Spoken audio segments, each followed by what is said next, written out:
Today, September 15th, 2013, we celebrate the first 100 years in which the Lord has glorified himself in and through the First Evangelical Free Church of Los Angeles.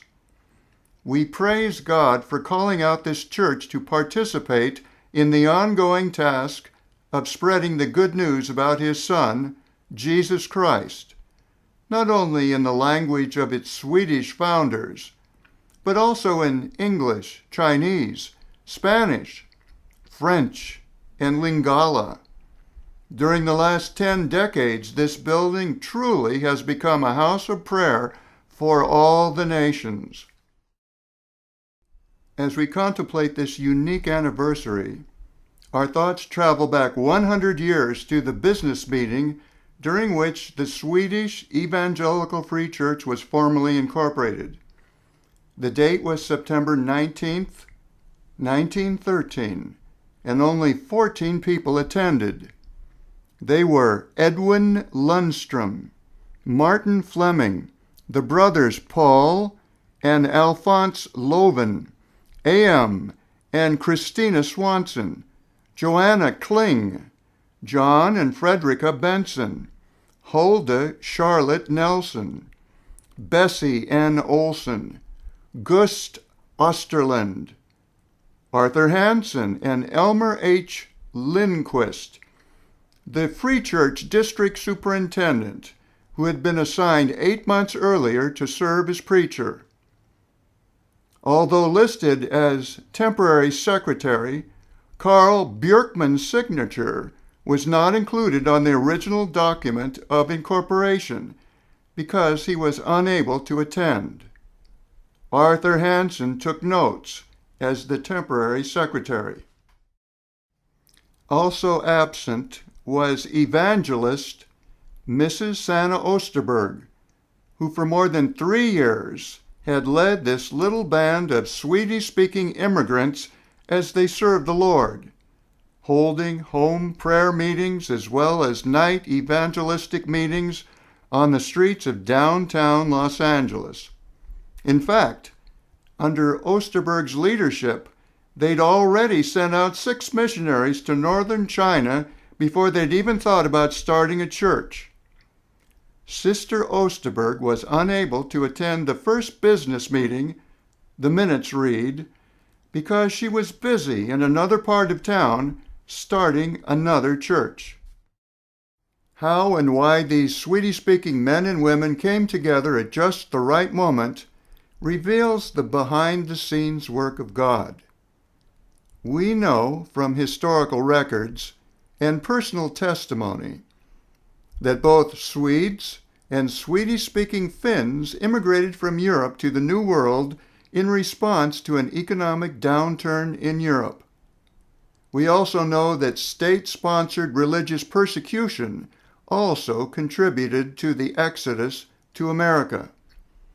In his providence, the Lord used both paths to bring together a people that would serve him in Los Angeles. On the secular side, a Finn named Herr Carlson immigrated to the United States around the turn of the century to seek his fortune in the land of opportunity. A native of the village Grusunda on the Swedish-speaking Åland Islands, Carlson made his way to Los Angeles, where he found a need for good hardwood floor installers.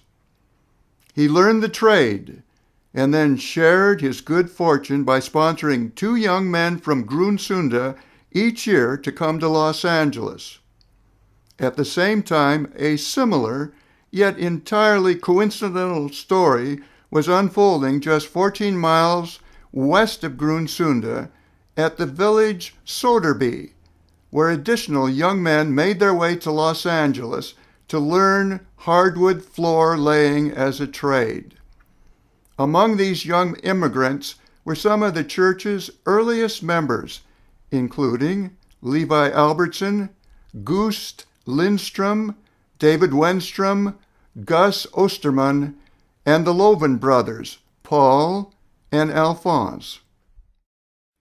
Why these expatriated Finns became part of the downtown ministry of Sanna Osterberg remains to be seen. We do know that once they arrived in Los Angeles, most of them roomed in a long, second-story dormitory room located in the backyard of music professor N.L. Ritterhoff, father of Gospel Recordings founder Joy Ritterhoff. A native of Dordrecht, Holland, Ritterhoff took in boarders to supplement his income. Both Ritterhoff and his Swedish-speaking wife would eventually join the young men when the new Swedish church was incorporated. Sanna Osterberg's path to Los Angeles was a result of religious persecution. Her father, Samuel Svensson, Holy Samuel to his neighbors, was a Baptist dissenter from the official state Lutheran Church. A native of the village Billinga on the Swedish mainland, Svensson immigrated with his family from Sweden to the United States in 1873 after being jailed for preaching without a license. Sanna Samuelson worked as a maid until she married Louis Osterberg in 1884 and settled in Chicago, which at the time had the largest Swedish population outside of Stockholm. Already devout Christians and members of the Swedish Baptist Church, the Osterbergs would embrace a new Protestant movement that believed the apostolic gifts were still available today for all believers. That included divine healing, which both Sanna and her husband experienced. The Osterberg family, including son Arthur, moved to Los Angeles in 1905 and started an Assemblies of God church near 68th Street and Denver. They soon became closely associated with the Bonnie Bray meeting and the 1906 Azusa Street revival, which marked the beginning of the Pentecostal movement worldwide. Following Azusa Street, Osterberg continued to form prayer groups, which in time became churches. We thank God for Osterberg's tireless work, which contributed to the formation of this church. But that only brings us back to September 19th, 1913. The new congregation had been formed, but it needed a place of worship. For 7 months prior to incorporation, the group had been paying $31 a month for a small room with chairs. Following incorporation, it met in several rented facilities, including an old church at 1308 Flower Street, an Adventist church, and finally a not-so-nearby Norwegian Lutheran church. Services were held on Sunday and Wednesday, and street meetings 3 nights a week. Hundreds attended the street meetings. The work quickly grew, yet was significantly hindered every time the congregation was forced to move. During these times of transition, Pastor Lindquist remembers living in a sordid hut on Colina Avenue and then on Mariposa.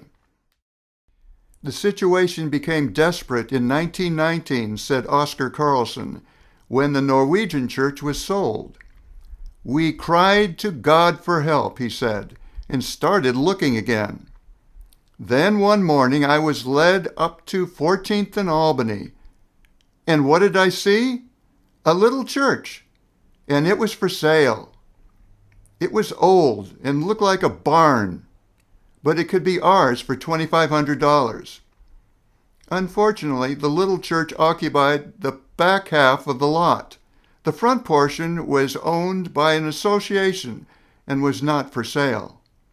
We looked to God, and after many negotiations, reached an agreement to purchase the front portion of the lot for $3,000. God provided the money, and after the little barn was spruced up, church services began. We were no longer nomads. The little barn served the church well, yet was not large enough to accommodate the growing congregation. So, in 1925, plans were drawn up to demolish the little church and build a modern sanctuary capable of seating 600. The beloved barn was torn down later that year, and a new cornerstone set December 20th, 1925. On Easter Sunday, 1926, the doors of the new sanctuary were thrown open to the public, and Reverend E.A. Holleen of Chicago, Illinois, the Free Church president and superintendent of missions, dedicated our beautiful new building. It was surely a time of joy and expectation.